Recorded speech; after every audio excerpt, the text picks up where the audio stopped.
Hello dear student, welcome to my YouTube channel. Today we are going to discuss about science chapter 10 का एक important topic जिसका नाम है दर्पण का सूत्र। ये काफ़ी इम्पोर्टेंट टॉपिक है और ये जो है 4 या 1 मार्क्स में क्वेश्चन में आ सकता है, तो इसको लेकर आप थोड़ा सा सीरियस हो जाओ, क्योंकि ये क्वेश्चन जो है कई बार एग्जाम में पूछा भी जाता है और इसके आने के चांसेस भी कई काफ़ी ज़्यादा हैं। ठीक है, 1 मार्क्स का क्वेश्चन जो है वो काफ़ी बार पूछा गया एग्ज़ाम में। ठीक है, लेकिन 4 मार्क्स के क्वेश्चन के चांसेस ये आने वाले बोर्ड एग्जामिनेशन में काफ़ी ज़्यादा है, तो उसको लेकर मैं ये वीडियो बना रहा हूँ, तो आप लोग इसे देखते रहिए। तो यहाँ पे सबसे पहले बात करूँ 1 मार्क्स के क्वेश्चन, तो 1 मार्क्स में सिंपल आप लोग को लिखना क्या है दर्पण के सूत्र में कि 1 अपॉन में वी प्लस 1 अपॉन में u is equal to 1 upon में एफ। ये हमारा क्या हो जाएगा, 1 मार्क्स में क्वेश्चन में आ जाएगा। कितना लिख दोगे तो आसानी से 1 मार्क्स आप लोग को मिल जाएगा। लेकिन यहाँ पे हम बात करेंगे अब दर्पण के सूत्र को सिद्ध करने के बारे में। तो सिद्ध कैसे होगा, तो सिंपल यहाँ पे 4 मार्क्स का क्वेश्चन जो होता है वो दर्पण के सूत्र को सिद्ध करने के लिए आता है कि 1 अपॉन में वी प्लस 1 अपॉन में u is equal to 1 upon में एफ। इसे सिद्ध कीजिए। तो सिद्ध किस प्रकार से करेंगे, तो यहाँ पे सिंपल लिखा हुआ है दर्पण का सूत्र, तो वो देखते हैं कि वस्तु दूरी u और प्रतिम दूरी v और फोकस दूरी f स्मॉल f, ये तीनों के बीच जो संबंध स्थापित करेगा समीकरण, इसी समीकरण को बोलते हैं हम लोग दर्पण का सूत्र। ठीक है, ऊपर दिख रहा होगा यहाँ पे सिंपल, यहाँ पे भी क्या है, ये समीकरण यही बता रहा है कि ये हमारा क्या है, वस्तु दूरी है u जो है, ये क्या है v जो है प्रतिम दूरी है, और ये जो f जो है वो फोकस दूरी है स्मॉल f। ठीक है, तो यही तीनों के बीच संबंध स्थापित हो रहा है इस समीकरण में, तो इसी समीकरण को बोला जाता है दर्पण का सूत्र। आई होप डेफिनेशन आप लोगों को क्लियर हो गया होगा दर्पण के सूत्र के बारे में। नेक्स्ट यहाँ पे बताया गया है, यहाँ पे ड्राइंग में सारी चीज़ें आप लोग को बनाने का क्या क्या चीज़ें हैं ड्राइंग में। तो सबसे पहले दर्पण बनाओगे। दर्पण में जो वस्तु की स्थिति रखनी है वो वक्रता केंद्र से दूर रखना है। ठीक है, ये हमारा है वक्रता केंद्र। तो वक्रता केंद्र से दूर क्या रखा गया है, एक वस्तु रखा गया है। ठीक है, अब यहाँ पे एक वस्तु सिंपल है, दिख रहा होगा आप लोग को, और वस्तु का नाम है ए बी। तो ए बी सबसे पहले, ए बी से पहले किरणें जो हो रही है समांतर जा रही है, तो समांतर जाने वाली प्रकाश से किरणें आप लोग को मालूम होगा तो ये दर्पण से टकराकर मुख्य फोकस से होकर गुजर जाता है। दिख रहा होगा आप लोग को, मुख्य फोकस से होकर आ रहा है। ठीक है, सेकंड जो किरण है वो वक्रता केंद्र में से गुजारा गया है। ठीक है, तो वक्रता केंद्र में से जाने वाली प्रकाश की किरणें जो होती हैं वो उसी मार्ग में वापस लौट जाती हैं, जिस मार्ग में वो आई हुई होंगी उसी मार्ग में वो वापस लौट जाएंगी। ठीक है, थर्ड यहाँ पे रेस जो बताया गया है मुख्य फोकस से गुजारा गया है, कि मुख्य फोकस से गुजरने वाली किरणें के मुख्य फोकस से गुजरने वाली किरणें जो हैं वो दर्पण से टकराकर मुख्य अक्ष के समांतर हो जाती हैं। ये किरणें देख रहे होगे आप लोग, समांतर हो गई। ठीक है, तो इस प्रकार से सारी किरणें यहाँ पे बनाई गई हैं। एंड जो फोर्थ जो किरण है वो काफ़ी इंपॉर्टेंट है कि दर्पण के ध्रुव में से गुजारा गया है, कि दर्पण के ध्रुव में से गुजरने वाली जो प्रकाश की किरणें हैं वो उसी एंगल पे क्या हो जाती हैं, मुड़ जाती हैं। तो आई होप ये सारी चीज़ें आप लोगों को जो भी पॉइंट है ये क्लियर हो गया होगा, मतलब कहाँ कहाँ पे कौन कौन सी किरणें बनानी है। ठीक है, एक सिंपल किरणें क्या है, समांतर है। दूसरी किरणें जो है वक्रता केंद्र में से गुजरी है। तीसरी किरणें जो है मुख्य फोकस से गुजरा है, और चौथी किरणें जो है दर्पण के ध्रुव में से गुजरा है, मतलब पी में से गुजरा है। ठीक है, अब ये सारी किरणें एक दूसरे को देखोगे तो ये एक जगह पे काटती हुई प्रतीत होंगी। ठीक है, तो जहाँ पर एक दूसरे को काटेंगी वहीं पर क्या बनेगा, इसका मतलब इस वस्तु का प्रतिबिंब बनेगा। ठीक है, तो यहाँ पे प्रतिबिंब का नाम यहाँ पे सिंपली लिख दिया गया है ए डैश बी डैश। ठीक है, तो यहीं पे प्रतिबिंब इसका बन रहा होगा, आप लोग को सिंपल यहाँ पे दिख रहा होगा, ये हमारा प्रतिबिंब है, ये जो है वो क्या है, प्रतिबिंब है। तो प्रतिबिंब का नाम है ए डैश बी डैश। ठीक है, तो इस प्रकार से ये सारी ड्राइंग आप लोग को बनाना है। अब उसके बाद क्या करना है, सिंपली हमें क्या करना है, उसकी दूरियां व्यक्त करना पड़ेगा। ठीक है, कि जिस प्रकार से ये सारी चीज़ें बनी, अब हमें सारी दूरियां भी मेंशन करना पड़ेगा कि वस्तु दूरी क्या है, प्रतिबिंब दूरी क्या है, फोकस दूरी क्या है, और उसके साथ साथ वक्रता त्रिज्या क्या है। तो यहाँ पे नीचे ही मेंशन किया गया है। सपोज यहाँ पे इस जगह पे प्रतिबिंब बन रहा है। ठीक है, ये हमारा यहाँ पे प्रतिबिंब बन रहा है। ठीक है, तो प्रतिबिंब की दूरी जो हो जाएगा वो v से डिनोट किया जाएगा, आप लोग को दिख रहा होगा। ठीक है, कि यहाँ से लेकर और यहाँ तक की जो दूरी है वो क्या है, प्रतिबिंब की दूरी है। ठीक है, तो प्रतिबिंब दूरी को v से डिनोट किया गया है, आप लोग को मालूम हो गया होगा। सेकंड जो बताया गया यहाँ पे, सेकेंड में बात करूँ त्रिज्या, वक्रता त्रिज्या की, तो वक्रता त्रिज्या मतलब सिंपल क्या है, वक्रता केंद्र मतलब दर्पण के ध्रुव और वक्रता केंद्र, ठीक है, इनके बीच की जो दूरी होगी, ये जो दूरी होगी इनके बीच की, इसी दूरी को बोला जाता है हमें वक्रता त्रिज्या। ठीक है, तो यहाँ से लेकर पूरा यहाँ तक वक्रता केंद्र तक जो पूरी है लाइन, वो क्या हो जाएगा, हमारा वक्रता त्रिज्या हो जाएगा। ठीक है, आई होप ये पॉइंट क्लियर हो गया होगा आप लोग को। ठीक है, अब सिंपल क्या करेंगे, वक्रता त्रिज्या को किससे डिनोट कराएंगे, तो यहाँ पे वक्रता त्रिज्या को आर से डिनोट किया जाता है। ठीक है, कैपिटल आर से, ये आप लोगों को मालूम होना चाहिए। नेक्स्ट जो वस्तु दूरी की बात की गई, तो वस्तु दूरी मतलब दर्पण के ध्रुव और वस्तु तक के बीच की दूरी को, तो दर्पण की ध्रुव मतलब क्या हो गया, सिंपल पी हो जाएगा ये, और वस्तु मतलब यहाँ तक कि इनके बीच की जो दूरियाँ होंगी, ये पूरी दूरी, ठीक है, ये पूरी दूरी जो होगी वो क्या हो जाएगा, वस्तु दूरी हो जाएगा। ठीक है, तो इस प्रकार से क्या करेंगे हम लोग, वस्तु दूरी भी यहाँ पे दर्शा देंगे। ठीक है, तो इस प्रकार से हमें वस्तु दूरी को किससे डिनोट करना है, u से डिनोट करना है, ये आप लोग को मालूम होना चाहिए। ठीक है, तो वस्तु दूरी को u से, वक्रता त्रिज्या को r से, और प्रतिम दूरी को v से। प्लस उसके साथ साथ अब यहाँ पे हम लोग फोकस दूरी भी मेंशन करेंगे कि फोकस दूरी क्या होगा। तो फोकस दूरी आप लोग को यहाँ पे ऊपर दिख रहा होगा कि फोकस दूरी स्मॉल f से डिनोट किया गया, ऊपर दिख रहा होगा आप लोग को, ये जो है ये फोकस दूरी हो गया। ठीक है, तो दर्पण के ध्रुव और मुख्य फोकस, ये तो इनके बीच की जो दूरी होगी वही क्या हो जाएगा, फोकस दूरी हो जाएगी। तो फोकस दूरी को स्मॉल f से डिनोट किया गया है। आई होप ये पॉइंट आप लोग को सारे क्लियर हो गए होंगे। अब नेक्स्ट पॉइंट की अगर मैं बात करूँ, तो नेक्स्ट पॉइंट में आगे क्या बताया गया, आप देखो कि अब कार्टेशियन निर्देशांक पद्धति के अनुसार क्या रखेंगे, हम सारी दूरियां कि कौन सी दूरी प्लस में है और कौन सी दूरी माइनस में है, वो सारी चीज़ें हम मालूम करेंगे। तो यहाँ पे सबसे पहले बात करूँ वस्तु दूरी की। तो वस्तु दूरी क्या है, यहाँ पे वस्तु दूरी जो है सिंपल ड्राइंग में दिख रहा होगा आप लोग को, वस्तु दूरी मतलब P से लेकर, ठीक है, यहाँ से लेकर जो है ये B तक, यहीं तक वस्तु दूरी है, तो ये वस्तु दूरी का नाम हो गया PB। ठीक है, तो वस्तु दूरी हम यहाँ पे दर्शा देंगे, क्या लिख देंगे, PB रख देंगे। तो यहाँ पे क्या है, वस्तु दूरी का नाम AB लिखा है तो उसको हम लोग PB बना देते हैं। सिंपल ये क्या हो जाएगा, हमारा PB हो जाएगा। ठीक है, ए के जगह पे क्या हो जाएगा, PB हो जाएगा। तो यहाँ PB वस्तु दूरी हो गया। तो वस्तु दूरी को किससे दर्शाए थे, U से दर्शाए थे। ठीक है, यहाँ पे दिख रहा होगा आप लोग U से, बट ये माइनस क्यों रखें, क्योंकि यहाँ पे कार्टेशियन निर्देशांक पद्धति लगाना है। और कार्टेशियन निर्देशांक पद्धति क्या बनाता है, कौन सी दूरी प्लस में होगी, कौन सी दूरी माइनस में होगी। ठीक है, मेरे पिछले वीडियो कार्टेशियन निर्देशांक पद्धति के बारे में पूरा डिटेल में बता दिया गया है, आप जाके वो वीडियो देख सकते हो। अब यहाँ पे इस प्रकार से क्या होगा, यहाँ पे दूरी व्यक्त करनी है, तो दूरी किस प्रकार से माइनस में होगी कि प्लस में होगी, तो वो भी ध्यान नहीं दें। तो उसे समझने के लिए यहाँ पे डायग्राम में आप देखोगे कि ये जो u जो है वस्तु दूरी, वो क्या है, दर्पण के लेफ्ट साइड में रखा गया है, ये दर्पण का लेफ्ट साइड है। ठीक है, और ये दर्पण का क्या है, राइट साइड है। तो वस्तु दूरी जो है वो दर्पण के लेफ्ट साइड में है। तो लेफ्ट साइड में होने के बावजूद इसलिए क्या है, वस्तु दूरी जो है वो माइनस में रखी गई है। तो इसलिए क्या हो गया, वस्तु दूरी जो है यहाँ पे दिख रहा होगा आप लोग को, माइनस में रखा गया। आई होप ये पॉइंट क्लियर हो गया कि वस्तु दूरी क्यों माइनस में हुआ आया, क्योंकि वो दर्पण के लेफ्ट साइड में था। अब नेक्स्ट बात करते हैं प्रतिम दूरी की। अब प्रतिम दूरी क्या है, A डैश B डैश है, तो लेकिन यहाँ पे क्या रखेंगे, सिंपल प्रतिम दूरी P से लेकर B डैश, तो यहाँ पे क्या हो जाएगा, P से लेकर और B डैश तक, मतलब PB डैश जो हो जाएगा वो हमारा क्या हो जाएगा, प्रतिम दूरी हो जाएगा। तो प्रतिम दूरी हमें क्या करना पड़ेगा, यहाँ पे दर्शाना पड़ेगा। तो जहाँ पे A डैश भी लिखा है वहाँ पे क्या लिख दोगे, PB डैश लिख देना है। ठीक है, ये क्या हो जाएगा, PB डैश हो जाएगा। जहाँ पे A है वहाँ पे PB डैश लिख देना है। तो PB डैश बस प्रतिम दूरी हो गया। और प्रतिम दूरी को किससे दर्शाए थे, V से दर्शाए थे। और माइनस क्यों हुआ, क्योंकि वो लेफ्ट साइड में था। ठीक है, अब नेक्स्ट बात करते हैं फोकस दूरी की।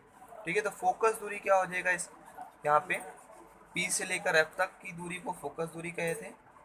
ठीक है, देखते हैं डायग्राम में, यहाँ पे दिख रहा होगा आप लोग को, P से लेकर और F, इनके जो बीच की दूरी है इसी को बोला जाता है फोकस दूरी। तो फोकस दूरी को किससे दर्शाए थे, तो फोकस दूरी को आप लोगों को यहाँ पे दिख रहा होगा, फोकस दूरी सिंपली मैं बात करूँ तो फोकस दूरी को यहाँ पे F से दर्शाया गया था। अब F से दर्शाया गया था तो यहाँ पे क्या लिख दिए हैं, स्मॉल एफ से लिख दिए, ठीक है। अभी स्मॉल एफ रखा, माइनस में क्यों रखा है ये भी ध्यान देने वाली बात है, नोट करके आप लोग को पॉइंट लिख देना है कि जो भी यहाँ पे अवतल दर्पण है, तो अवतल दर्पण की जो फोकस दूरी होती है वो माइनस में होती है। किसमें होता है?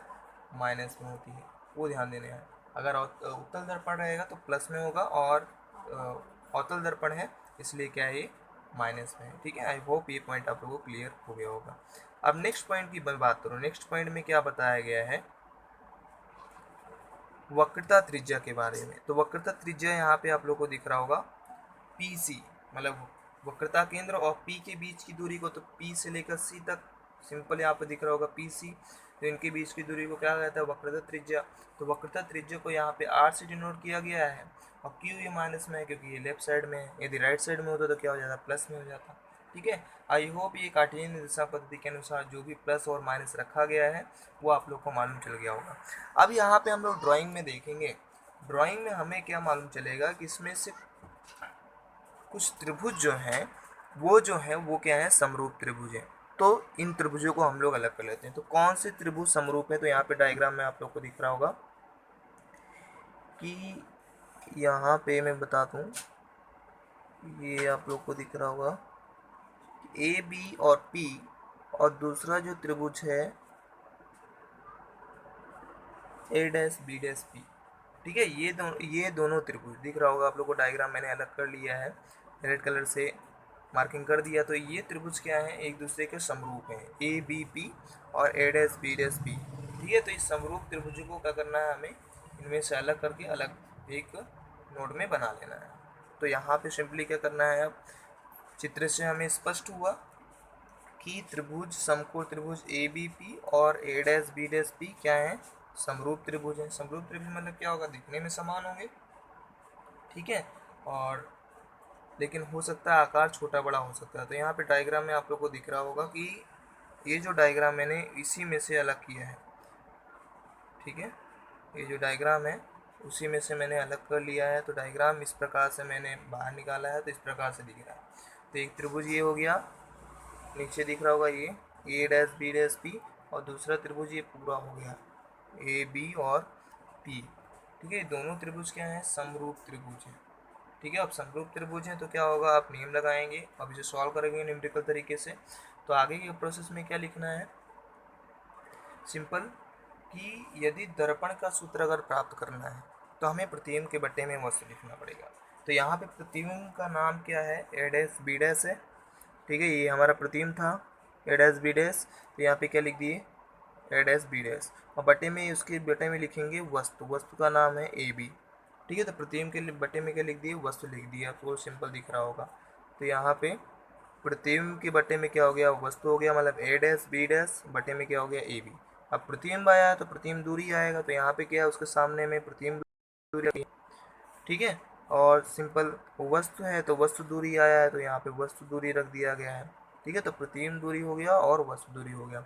अब पी बी डैश का मान और पी बी का मान क्या था, ठीक है। तो ऊपर आप लोगों को दिख रहा होगा यहाँ पे कार्टेशियन निर्देशांक पद्धति के अनुसार, यहाँ पे मैंने इसे पी से डिनोट किया था, आप लोग को मालूम होगा, ठीक है। ये पी था, मतलब पी बी, ठीक है, पी बी हो गया और पी बी डैश। तो यहाँ पे पी बी डैश का मान क्या है? माइनस वी, और पी बी का मान क्या है? माइनस यू है, ठीक है। तो यहाँ पे हम क्या करेंगे?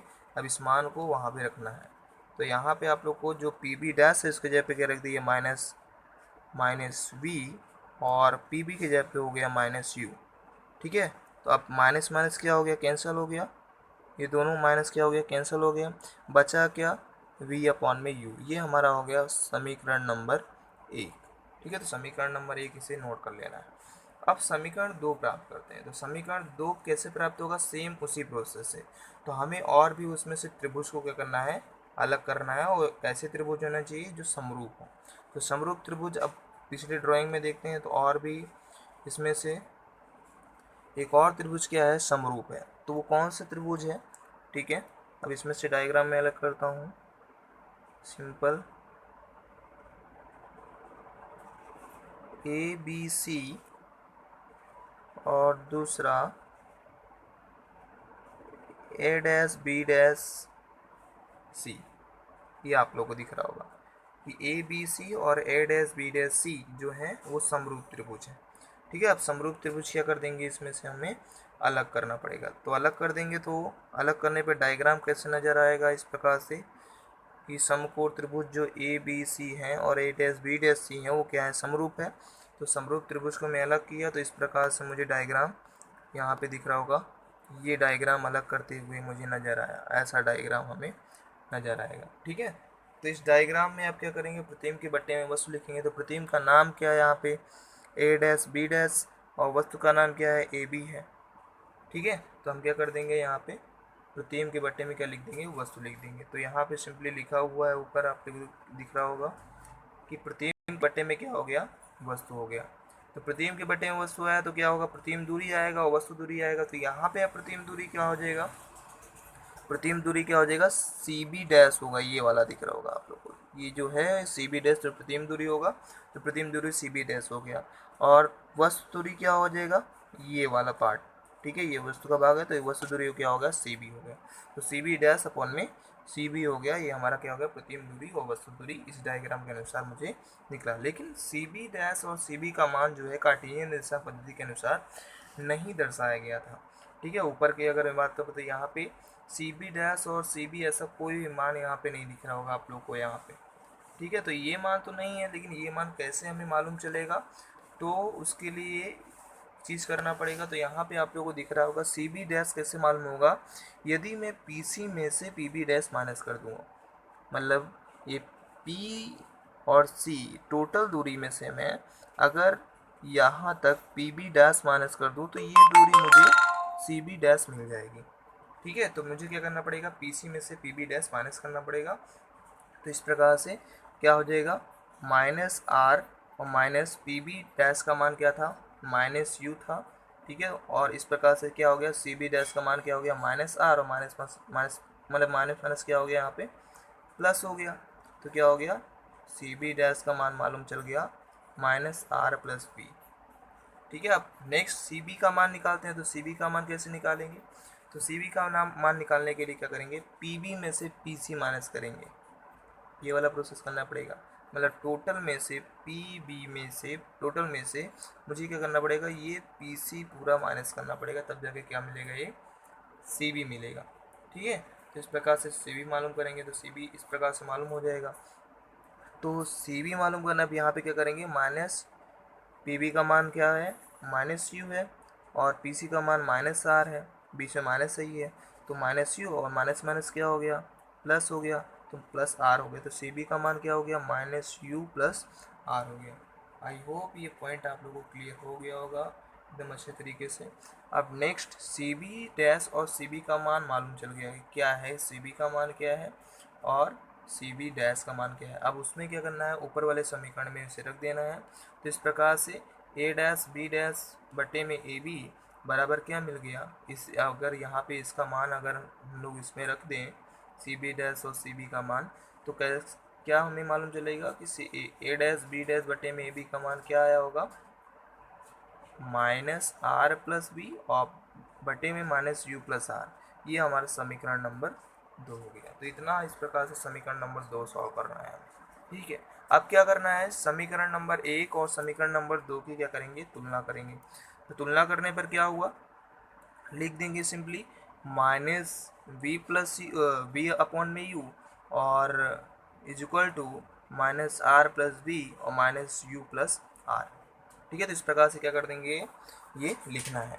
अब क्या करेंगे, क्रॉस मल्टीप्लाई करना है, मतलब सिंपल बी का मल्टीप्लाई क्या करना है, माइनस यू प्लस आर के साथ, और यू का multiply minus r plus b के साथ। तो इस प्रकार से करेंगे तो सिंपल क्या हो जाएगा, हमें ये पूरा प्रोसेस करने पर, कैलकुलेशन करने पर हमें लास्ट में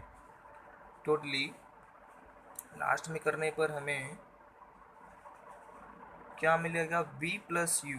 अब यहाँ पे ये पूरा प्रोसेस करने पर लास्ट में हमें r और ब्रैकेट में v plus u is equal to 2u भी मिलेगा।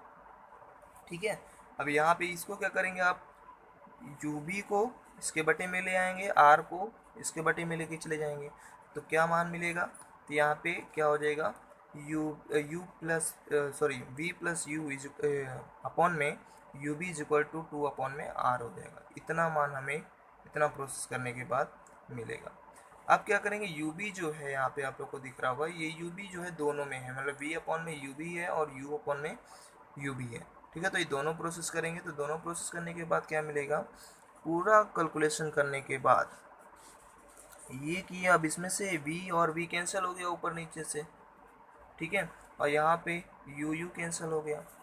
ठीक है, तो अगर यहाँ पे क्या बचा 1 अपॉन में u, और तो 1 अपॉन में u लिख दिए, और यहाँ पे क्या बचा 1 अपॉन में v, तो 1 अपॉन में v लिख दिए, इज इक्वल टू 2 अपॉन में क्या बचा था r था, 2 अपॉन में r हो गया। यहाँ पे ये समीकरण नंबर क्या हो गया, 3 हो गया। अब क्या करेंगे, अब वस्तु को यदि अनंत दूरी पर रखा जाए तब उसका प्रतिबिंब जो है, सिंपल यहाँ पे लिखा हुआ है, अनंत दूरी पर रखा जाता है तब उसका प्रतिबिंब जो है मुख्य फोकस पर बनता है। ठीक है, तो अनंत दूरी पर है तो अनंत दूरी क्या हो जाएगा, यू की जगह पे क्या होगा, इनफाइनाइट हो जाएगा, क्योंकि दूरी कोई ज्ञात नहीं है। प्रतिबिंब कहाँ बन रहा है, मुख्य फोकस पर, तो वी की जगह पे क्या हो जाएगा, एफ हो जाएगा। अब यू की जगह पे हमें इनफाइनाइट रखना है और वी की जगह पे क्या रखना है, एफ रखना है। ठीक है, अब इन मानों को समीकरण नंबर 3 में रखा जाता है। ठीक है, किस समीकरण में रखेंगे, समीकरण नंबर 3। तो समीकरण नंबर 3 जो था वो ऊपर था, ये वाला समीकरण, ये समीकरण आप लोग को दिख रहा होगा। इस समीकरण हमें क्या रखना है, इसको मान को रखना है 1 अपॉन में यू प्लस 1 अपॉन में v is equal to 2 upon में आर में यू और वी का मान क्या करेंगे, पुट करेंगे। तो यू और वी का मान इस प्रकार से यहाँ पे मिला ही है। ठीक है, तो इसमें रखेंगे, तो यू का मान रखे तो क्या हो गया, इन्फानाइट हो गया, और वी का मान रखे तो एफ हो गया। ठीक है, तो इन्फानाइट का मान क्या होता है, 1 अपॉन में इन्फानाइट का मान क्या होता है, 0 होता है। ठीक है, तो 0 होता है, तो मतलब इसका कोई मतलब नहीं है, तो बचा क्या है, 1 अपॉन में f is equal to 2 upon में आर। ठीक है, क्रॉस मल्टीप्लाई कर दिए तो क्या मालूम चल गया, are is equal to 2f मालूम चल गया। ठीक है, अब f इज इक्वल टू करें तो r अपॉन में 2 मालूम चल गया। अब ये r is equal to 2f क्या बताता है कि जो दर्पण का वक्रता केंद्र होता है r, ये जो वक्रता केंद्र होता है, वक्रता त्रिज्या, वो जो दर्पण का फोकस दूरी के क्या होता है, 2 गुना होता है। ठीक है, फोकस दूरी को 2 गुना कर दूंगा तो मुझे क्या मिल जाएगा, वक्रता त्रिज्या मिल जाएगा। सपोज अगर फोकस दूरी 1 है तो वक्रता त्रिज्या हो जाएगा 2 हो जाएगा। ठीक है, तो इस प्रकार से ये हमें बताता है ये समीकरण। तो समीकरण क्या हो गया, ये समीकरण नंबर 4 हो गया। यहाँ पे समीकरण 4 हमें मिल गया। अब आगे के प्रोसेस में क्या करना है, अब इस मान को जो r is equal to 2f आया है, ठीक है, ये आप लोग को मान दिख रहा होगा यहाँ पे, ये वाला जो मान है r is equal to 2f, इसे हम क्या करेंगे, समीकरण नंबर 3 में पुट करेंगे। मतलब समीकरण नंबर 3 ये ऊपर जो है ये वाला समीकरण, इस समीकरण में इसे क्या करना है, इस r is equal to 2f का मान रखना है। ठीक है, अब समीकरण नंबर 4 का मान जो है समीकरण 3 में रखने पर क्या मालूम चलेगा कि समीकरण 3 तो ये है। ठीक है, अब समीकरण 3 में हमें क्या करना है, r का मान जो हमें समीकरण 4 में मिला है उसको रख देना है। मतलब r का मान क्या क्या था, 2f था। अब 2 से 2 क्या हो गया, कैंसिल हो गया। ठीक है, तो बचा गया 1 अपॉन में f। तो यहाँ पे क्या मिल गया, 1 अपॉन में v प्लस 1 अपॉन में u, 1 अपॉन में u प्लस 1 अपॉन में v is equal to 1 upon में f। ये समीकरण नंबर 5 हो गया। समीकरण 5 को ही हम लोग क्या कहेंगे, दर्पण का सूत्र कहेंगे। ठीक है, यही दर्पण का सूत्र था। तो ये इस प्रकार से हमें ज्ञात हो गई, ये सारे प्रोसेस करने के बाद। ठीक है, तो ये सारे प्रोसेस करने के बाद हमें क्या मिला, ये समीकरण मिला। तो यहाँ पे देखते हैं दोनों मैच हो रहा है कि नहीं समीकरण। तो यहाँ पे दिख रहा होगा आप लोग को वही समीकरण है, 1 अपॉन में वी प्लस 1 अपॉन में u is equal to 1 upon में। हाँ, भले वी को चाहे इधर रख दो और चाहे यू को ये साइड में रख दो, बात एक ही है। ठीक है, उसमें कोई डाउट नहीं है, चाहे 1 अपॉन में यू प्लस 1 अपॉन में वी लिखो, चाहे 1 अपॉन में वी प्लस 1 अपॉन में यू लिखो। ठीक है, इज इक्वल टू में के बराबर होना चाहिए 1 अपॉन में एफ। तो यहाँ पे आप लोग को लास्ट में जो मिला है उसमें भी यही सेम मान मिला है। ठीक है, सारे प्रोसेस करने के बाद तो ये सारी चीज़ें करोगे तो अब जाके क्या होगा, दर्पण के सूत्र को, मतलब जो 4 मार्क्स में आने वाला है वो आप सिद्ध कर पाओगे। ये बहुत ही इम्पॉर्टेंट टॉपिक है चैप्टर नंबर 10 का, जो ये है दर्पण का सूत्र। ठीक है, ये पहले गुजरात बोर्ड में सिंपल 5 मार्क्स में आता था, बट एनसीईआरटी बोर्ड ने इसे 4 मार्क्स में कन्वर्ट कर दिया है। और जो है कई बार क्वेश्चन आ सकता है कि सिंपल वो यहाँ तक ही क्वेश्चन, मतलब सिंपल वो न्यूमेरिकल पूछ सकता है। जनरली वो ये r is equal to 2f सिद्ध करता है। इतना ही पूछ सकता है कि दर्पण की वक्रता त्रिज्या जो होती है वो मुख्य फोकस दूरी की आधी होती है, सिद्ध करो। तो ये समीकरण, इतना समीकरण हमें सिद्ध करना है। तो ये सारे प्रोसेस आप लोगों को मालूम होना चाहिए कि इस क्वेश्चन में हमने बहुत चीज़ें कवर कर ली हैं। ठीक है, चैप्टर 10 का बहुत ही इंपॉर्टेंट टॉपिक था, तो ये हमने आज के लेक्चर में कवर कर लिया है। आप लोग को इससे अपने नोटबुक में सारी चीज़ें लिख लेनी है, तैयार कर लेनी है। ठीक है, तो आज के लिए बस इतना ही। Thank you very much for watching my video. And कल का जो लेक्चर होने वाला है बहुत ही ज़बरदस्त होने वाला है, क्योंकि कल के लेक्चर में थोड़ा सा एडवांस लेवल पे मैं इसे लेके जाऊंगा, और थोड़ा सा तो सम को लेकर मैं कुछ चीज़ें जो सम आने वाले, कौन से सम पूछे जा सकते हैं, वो सारे सम मैं बताऊंगा। ठीक है, तो आज के लिए बस इतना ही। Thank you.